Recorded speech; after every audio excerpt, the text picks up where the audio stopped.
কাকে দেন টাকাগুলা বলেন? কি অবস্থা? মাপ চাই ভাই, আমি যাইগা ভাই। আমার একটু সাহায্য করে দেন না। ও ভালো আম্মা, ভালো আম্মা গো। চলছে ভিক্ষাবৃত্তি। স্থান রাজধানীর গুলশান 2। আশপাশের সবগুলো এলাকাতেই ভিক্ষাবৃত্তি নিষিদ্ধ। আছে পুলিশি গ্রেফতারের নিয়ম। তাই ঢাকা জার্নালের ক্যামেরা দেখে পালানোর চেষ্টা। ভিক্ষা করা নিষেধ, আপনি কেন ভিক্ষা করছেন একটু বলবেন? একটু দাঁড়ান দাঁড়ান। না, আপনি আমার পিছে লাগছেন কি? আরো তো ফকির আছে। আপনি এখানে ভিক্ষা কেন? আরো মানুষের কাছে যান। হ্যাঁ, আরো মানুষের কাছে যান। কয় টাকা ইনকাম হলো আজকে? হলো কত? এটা তো ভিক্ষুক মুক্ত। কয় টাকা ইনকাম হলো? একটু দাঁড়ান। মানে কি শুরু করছে? আমার সাথে আপনি কি? আপনি আমার সাথে কি? আমার সাথে কি? না, আমার সাথে কি? আরো আছে কি করতে হয়? হ্যাঁ। কয় টাকা পান? কয় টাকা পান? কাকে দেন টাকাগুলা বলেন? বলেন? কি অবস্থা? শয়তানি বাচ্চারা শয়তানি করবার লাগা জায়গা পায় না। বদমাশি করবার লাগা।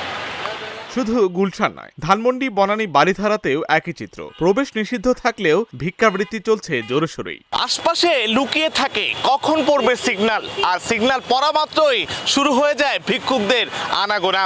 10 টাকার কম দিলে শুনতে হয় নানান ধরনের কথা।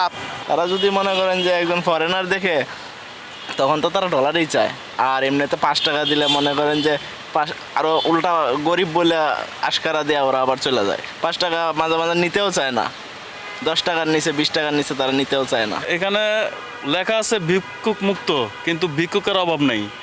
প্লাস গ্লাস টুকাটুকি করে, যতক্ষণ না নামাই ততক্ষণ টুকাটুকি করে, যে মানে ভিক্ষা চাওয়ার যে ধরন, তাদের মনে হয় যে তারা গুলশান এলাকায় তাদের বাড়ি ঘর আছে, আমরা এখানে অস্থায়ী। আয়সা গাড়ির পাশে এসে দাঁড়ায় ভিক্ষা চাওয়ার জন্য, তো দরজা খুললে কি করে, ফোন টোন থাকলে এগুলো টান দিয়ে চলে যায়। এই ভিক্ষুকরা শুধু ভিক্ষুক নয়, ওরা ছিনতাইও করে, ওরা চুরি করে, ওরা ফাঁক পাইলে মানুষকে অনেক মানে হয়রানি করে অনেক সময় টাকা নিতে চায় অনেকে। বহু আগেই ভিক্ষুক মুক্ত এলাকা ঘোষণা করা হয়েছে রাজধানী ঢাকা, কিন্তু তা কেবল কাগজে কলমে। সম্প্রতি ভিক্ষুকের সংখ্যা যেমনি বেড়েছে, তেমনি এদের দৌরাত্মে অতিষ্ঠ রাজধানীবাসী। চা দোকানে দাঁড়াবেন, সেখানে যাই বসে তারা হাত পাতি দেখবেন। পান দোকানে যাবেন, সেখানে হাত পাতি দেখবেন। মুদি দোকানে যাবেন, তরকারি দোকানে যাবেন, যেখানে যাবেন সেখানে তারা হাত পাতি দাঁড়ায় থাকে। ভিক্ষুকের উপদ্রবটা বাড়ে গেছে। ভিক্ষুক আমাদের প্রক্রিয়াপোল, নয়াপল্টন এরিয়াতে আমরা যে পরিমাণ দেখতেছি, ভিক্ষুকের সংখ্যাটা আগের চেয়ে তুলনামূলকভাবে অনেক বেশি। এক ধরনের সিন্ডিকেট আছে, ওনারা গ্রাম থেকে ভিক্ষুক ধরে নিয়ে আসা মানে ডেলি হাজিরা হিসাবে কাজ করে। মানে এমন একটা অবস্থা করে মানুষ, সাধারণ মানুষ চলাফেরা করতে পারে না।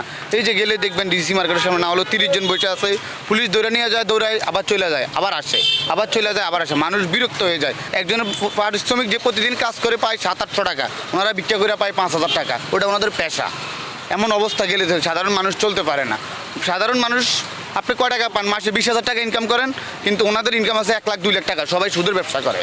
মূলত বিভিন্ন এলাকায় পুরনো জীর্ণশীর্ণ পোশাকে, কেউ হুইল চেয়ারে, কেউ গলায় অথবা হাতে হাসপাতালের প্রেসক্রিপশন নিয়ে ভিক্ষা করেন। অনেকে আবার ব্যবহার করেন শিশুদের। পেশাদার ভিক্ষুকদের কারণে প্রকৃত সাহায্য প্রার্থীদের সহযোগিতায় অনীহা দেখা যায় পথচারীদের। এদের অবস্থা ভালো, তারপর ওই মানে ভিক্ষুকের তো স্বভাব তো যায় না, এরা তো বিনা টাকা ইনকাম ভালো। পার ডে মনে করেন আমরা সারাদিন ব্যবসা করে যদি 2000 কামাই, ওরা ফ্রিতে 4000 কামাই নিয়ে যায়। ভালো বেশ নিয়ে আসে, গুলশান এসে কাপড় চোপড় চেঞ্জ করে আর কি ভিক্ষার কাজে নামে আর কি। সিঙ্গেল গাড়ির কাছে যায়, প্রতিটা গাড়ির কাছেই যায়। এই জায়গা হচ্ছে বড় লোকের ব্যবসা। এগোতে চাইলে পাওয়া যায়, অন্য অন্য জায়গায় চাইলে তো আর পাওয়া যায় না। এই জায়গায় 10 টাকা করে দেয়, কেউ 50 টাকা দেয়, কেউ 100 টাকা দেয়। আপনি ঠিক পার্সনকে হেল্প করতে পারছেন কিনা, যদি সিন্ডিকেটগুলোর কাছে যদি টাকা যায়, তখন তো আসলে আপনার হেল্প করতে মন চাচ্ছে না। ওইটার কারণে কেউ যদি আসলেই নিডি হয়ে থাকে, তাহলে তাদের কাছে আসলে ওই সাহায্যটা পৌঁছানোটা ইজ ডিফিকাল্ট। ভিক্ষা বর্তমানে সামাজিক ব্যাধিতে পরিণত হয়েছে। অল্প পরিশ্রমে অধিক ইনকামের সুযোগ থাকায় এ শ্রেণীর মানুষের কাছে এটি পেশায় পরিণত হয়েছে। এই সমস্যা নিরসনে সরকারের পাশাপাশি ব্যক্তি পর্যায়েও পদক্ষেপ নিতে হবে। আমি অসুস্থ, আমার পা তলায় ঘা, আমি হাঁটতে পারি না।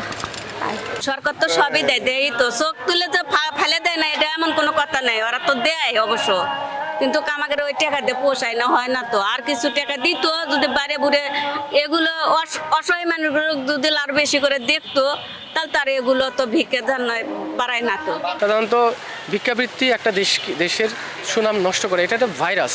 এটা আপনার একজনকে দেখে আরেকজন বাড়ে। সাধারণত আমি যদি সারা দিন কোনো কাজ না করে ঘুরে ঘুরে যদি 2000 টাকা ইনকাম করতে পারি, সে তো ওটাই আমার প্রফেশন হয়ে যাবে। প্রাইভেট সেক্টরে এগিয়ে আসা উচিত, সোশ্যাল আন্দোলন করা দরকার, প্রাতিষ্ঠানিক যে যে যে অবস্থানে আছে সেখান থেকে কাজ করা দরকার। আর গভর্নমেন্টে এইটা আন্তরিকতার সাথে এই উদ্যোগগুলো নিতে হবে, আইন শৃঙ্খলা সঠিকভাবে প্রয়োগ করতে হবে যদি এই ব্যাধিমুক্ত আমরা করতে চাই। একসময় ঢাকাকে ভিক্ষুক মুক্ত করতে ভ্রাম্যমাণ আদালতের অভিযান পরিচালনা করা হতো। এখন সেই অভিযান নেই বললেই চলে। ফলে ভিক্ষুকের সংখ্যা যেমন বাড়ছে, তেমনি শক্তিশালী হচ্ছে সিন্ডিকেটও। দেশের মোট জনসংখ্যার 80% মানুষ ভিক্ষাবৃত্তির মাধ্যমে জীবিকা নির্বাহ করে। এই প্রবণতা কমার চেয়ে বাড়ার দিকেই ঝোঁক বেশি। আশিক আরফিন, ঢাকা জার্নাল।